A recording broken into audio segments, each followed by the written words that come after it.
नमस्कार दोस्तों, विनायक क्लासेस प्रयागराज के यूट्यूब चैनल पर आप सभी का हार्दिक स्वागत है। दोस्तों, जैसा कि आप सभी को बिल्कुल पता होगा कि अपनी जो ईवीएस की क्लास है वो बिल्कुल सिलेबस के अकॉर्डिंग चल रही है, जिसमें हम लोगों ने तकरीबन 35 क्लास को पूरा कंप्लीट कर लिया। आज दोस्तों आपका 36वें नंबर का क्लास है और बहुत ही इंपॉर्टेंट क्लास है, क्योंकि आज की इस वीडियो में हम लोग बिल्कुल विस्तार तरीके से चर्चा करने वाले हैं मधुमक्खी पालन के बारे में। जैसा कि आप सभी को बिल्कुल पता होगा कि इससे पहले की क्लास में चीज़ें जो हम बनाते और करते हैं के अंतर्गत विश्व प्रसिद्ध पश्मीना शाल और ब्रेल लिपि के बारे में बिल्कुल विस्तार तरीके से देख लिया हुआ है।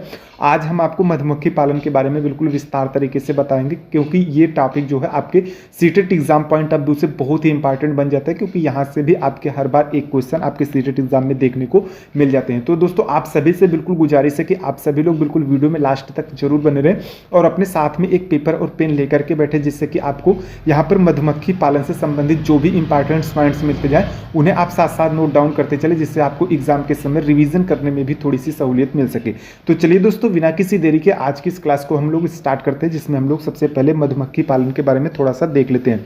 बात करें दोस्तों मधुमक्खी पालन के बारे में, तो दोस्तों देख सकते हैं कि मधुमक्खी जो आपकी होती है वो कीट वर्ग का सामाजिक प्राणी होती है, जो खुद के बनाए हुए मोम के छत्ते में समूह यानी कि संघ बना करके रहती है। तो ये पॉइंट्स आपको बिल्कुल याद करके रखना है, क्योंकि इनका जो घर होता है यहाँ से आपका क्वेश्चन आपके सीटेट एग्जाम में बार बार पूछ लिया जाता है। तो आपको उत्तर में बिल्कुल सही करना है कि ये मोम के छत्ते में संघ यानी कि समूह बना करके रहती हैं, जो कि एक कीट वर्ग की सामाजिक प्राणी होती हैं।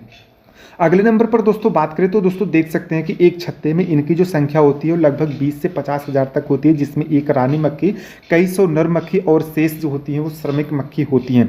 तो आपको ये जो डाटा है इसको याद करके रखना है, क्योंकि यहाँ से भी आपके क्वेश्चन जो है बन जाते हैं। बात करें दोस्तों अगले नंबर पर, तो दोस्तों देख सकते हैं कि बिहार राज्य के जो मुजफ्फरपुर का वो चाहा गाँव है, वहाँ पर मधुमक्खी पालन के लिए बहुत ही मशहूर गाँव है, क्योंकि यहाँ पर लीची के पेड़ जो है वो बहुतायत मात्रा में पाए जाते हैं, जो मधुमक्खियों को बहुत ही लुभाते हैं। और यही मुख्य कारण है कि यहाँ के स्थानीय लोग इनका पालन कर शहद बनाने का काम करते हैं और कहीं न कहीं इससे अपनी जो आजीविका है वो बिल्कुल चलाते हैं। क्योंकि दोस्तों आपको मैं बिल्कुल बता दूं कि जो मुजफ्फरपुर का बोचाहा गांव है, यहाँ पर लीची के पेड़ जो हैं वो बहुत ही अधिक मात्रा में पाए जाते हैं, जिस कारण से यहाँ के जो स्थानीय लोग हैं वो मधुमक्खी पालन पर बिल्कुल आश्रित होते हैं, क्योंकि यहाँ पर मधुमक्खी पालन करना बहुत ही आसान होता है। अगले नंबर पर दोस्तों बात करें तो दोस्तों देख सकते हैं कि रानी मक्खी जो होती हैं वो अंडे देने का काम करती हैं।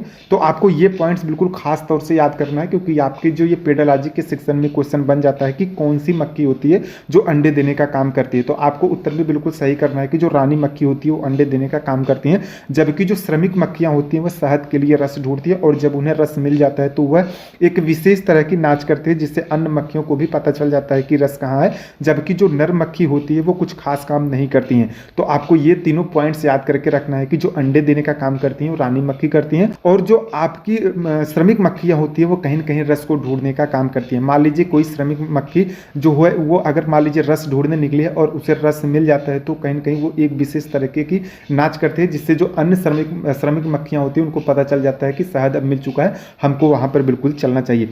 तो आप ये नंबर 4 के अंतर्गत ये सारे पॉइंट्स बिल्कुल याद करके रख सकते हैं, नोट डाउन करके रख सकते हैं, क्योंकि यहीं से आपके क्वेश्चन जो है आपके सीटेट एग्जाम में बन जाते हैं। अगले नंबर पर दोस्तों बात करें तो दोस्तों देख सकते हैं कि मधुमक्खी पालन को एपीकल्चर कहते हैं। ये भी आपका बहुत ही इंपॉर्टेंट क्वेश्चन है, ये भी आपका बार बार आपके सीटेट एग्जाम में बन जाता है। आपको यकीन ना हो तो आप सीटेट के क्वेश्चन पेपर को उठा करके देख सकते हैं। ये क्वेश्चन आपका हर बार पूछा गया कि मधुमक्खी पालन को क्या कहते हैं, तो आपको एपीकल्चर पर उत्तर बिल्कुल सही करना है। जिसे पालने का जो समय होता है अक्टूबर से दिसंबर माह का होता है, ये भी आपका पूछा जाता है। तो आपको ये माह भी याद करके रखना है कि इनके पालने का जो सही समय होता है अक्टूबर से दिसंबर माह का होता है, क्योंकि मधुमक्खियां जो होती हैं अंडे देने का समय यही होता है, मधुमक्खियां इसी समय में अपने अंडे देती हैं। तो कहीं कहीं मधुमक्खी पालन का समय भी जो है यही आपका बेहतर माना जाता है। अगले नंबर पर दोस्तों बात करें तो दोस्तों देख सकते हैं कि मधुमक्खी पालने में बक्से का उपयोग किया जाता है, जिसमें चीनी का मीठा घोल भी डाला जाता है। तो यहाँ पर आप ये भी याद करके रख सकते हैं कि मधुमक्खी पालने में हम कहीं न कहीं बक्से का प्रयोग करते हैं, और बक्से में हम चीनी का मीठा घोल भी डालते हैं, जिससे मक्खियाँ जो हैं वो चूस करके अपने शहद का निर्माण करती हैं। अगले नंबर पर और बहुत ही इंपॉर्टेंट लाइन की बात करें तो दोस्तों देख सकते हैं कि मधुमक्खी के डंक में फार्मिक अम्ल होता है, जिससे जब वह हमें काट रही है तो हमें जलन जैसा प्रतीत होता है। तो ये फार्मिक अम्ल जो है मधुमक्खी के डंक में पाया जाता है। ये पॉइंट्स आपको बिल्कुल याद करके रखना है, नोट डाउन करके रखना है, क्योंकि हर बार यहाँ से आपके एक क्वेश्चन आपके सीटेट एग्जाम में बन जाते हैं। अब दोस्तों वहीं पर अगर हम लोग बात करें कृषि पालन से संबंधित कुछ महत्वपूर्ण तथ्य के बारे में, तो दोस्तों देख सकते हैं कि यहाँ से आप यकीन मानिए कि एक क्वेश्चन आपका इस बार सीटेट के एग्जाम में देखने को जरूर मिलने वाला है। यानी कि दोस्तों यहाँ पर नंबर 1 पर अगर हम लोग बात करें सेरीकल्चर किसे कहते हैं, तो आपको उत्तर में बिल्कुल सही करना है कि सेरीकल्चर जो है वो रेशम कीट पालन से संबंधित होता है। जबकि हम एपी कल्चर की बात करें, जैसा कि मैंने आपको ऊपर भी बता दिया है, एपी कल्चर आपका मधुमक्खी पालन से संबंधित होता है, पीसी कल्चर आपका मत्स्य पालन से संबंधित होता है, हार्टिकल्चर आपका बागवानी उद्यानिकी या फिर उद्यान कृषि से संबंधित होता है। ये सारे पॉइंट्स आपको बिल्कुल याद करके रख लेने हैं। अगले नंबर पर दोस्तों बात करें तो दोस्तों देख सकते हैं अगले नंबर पर आपका आ जाता है फ्रूटिकल्चर, यानी कि दोस्तों फलों की जो खेती होती है वो कहीं ना कहीं फ्रूटिकल्चर के अंतर्गत आ जाती है। और फ्लोरिकल्चर की बात करें तो फूलों की खेती से संबंधित जो होता है वो आपका फ्लोरिकल्चर होता है। बर्मी कल्चर आपका केचुआ पालन से संबंधित होता है, जबकि सिल्वीकल्चर जो होता है वो वनों का विकास व प्रबंधन के लिए होता है। विटिकल्चर आपका बहुत ही इंपॉर्टेंट है, ये अंगूर की खेती से जुड़ा हुआ होता है, यानी कि इसमें अंगूर की खेती के बारे में बिल्कुल हम समझते हैं। तो ये चीज़ें आपको बिल्कुल विटिकल्चर के अंतर्गत याद करके रखनी है, नोट डाउन करके रखनी है। ओलेरीकल्चर आपका सब्जियों की खेती से संबंधित है, जबकि मोनोकल्चर आपकी एक बार में एक ही फसल की कृषि को लेकर के है। एक्वाकल्चर आपकी जलीय जीवों व जलीय पौधों से संबंधित होती है, यानी कि जो जलीय पौधों की कृषि होती है उसको हम एक्वाकल्चर कहते हैं। हाइड्रोकल्चर की बात करें तो दोस्तों देख सकते हैं कि पानी में या फिर बिना मिट्टी के कृषि कार्य करना आपका हाइड्रोकल्चर कराता है, जबकि आपका मारिन कल्चर जो है वो समुद्र में समुद्री जीवों के भोजन हेतु जो कृषि होती है वो आपकी मारिन कल्चर के अंतर्गत आ जाती है।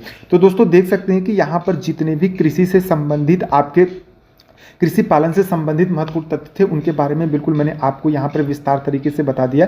अब आप इसको या तो नोट डाउन करके रख सकते हैं या तो मैं आपको यहाँ पर बिल्कुल बता दे रहा हूँ, आपको समय दे रहा हूँ, यहाँ पर आप इसका स्क्रीनशॉट लेकर के रख सकते हैं, क्योंकि यहाँ से आपका एक क्वेश्चन आपके इस बार सीटेट के एग्जाम में पूछा जाने वाला है।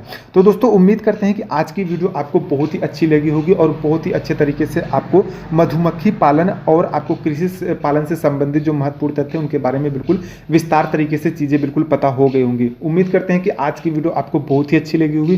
वीडियो यदि अच्छी लगी हो तो वीडियो को एक लाइक जरूर कर दें, वीडियो को ज़्यादा से ज़्यादा अपने उन दोस्तों के पास शेयर भी कर दें जो आपके साथ सीटेट एग्जाम की तैयारी कर रहे हैं। और अगर आप चैनल पर नए हैं तो चैनल को सब्सक्राइब भी कर लें, क्योंकि कल की जो अपनी क्लास होने वाली है वो भी बहुत ही इंपॉर्टेंट होने वाली है। क्योंकि दोस्तों आप सभी को बिल्कुल पता होगा कि अब जो अपनी कल की क्लास होने वाली हो कहीं ना कहीं जो आपका पेडालॉजी के सेक्शन है वो सारे बिल्कुल स्टार्ट होने वाले हैं। तो कल की क्लास भी आपकी बहुत ही इंपॉर्टेंट होने वाली है। तो अगर आप चैनल को सब्सक्राइब करके नहीं रखेंगे तो कहीं ना कहीं आपका जो इंपॉर्टेंट टॉपिक है वो कहीं ना कहीं मिस हो जाएगा। तो दोस्तों उम्मीद करते हैं कि आप सभी बिल्कुल चैनल को सब्सक्राइब करके रखेंगे, जिससे हम कल की जो वीडियो अपलोड करेंगे उसकी सूचना भी आपको मिल जाएगी। दोस्तों पूरा वीडियो देखने के लिए आप सभी का बहुत बहुत धन्यवाद। मिलते हैं किसी नए वीडियो में किसी नए टॉपिक के साथ, तब तक के लिए नमस्कार।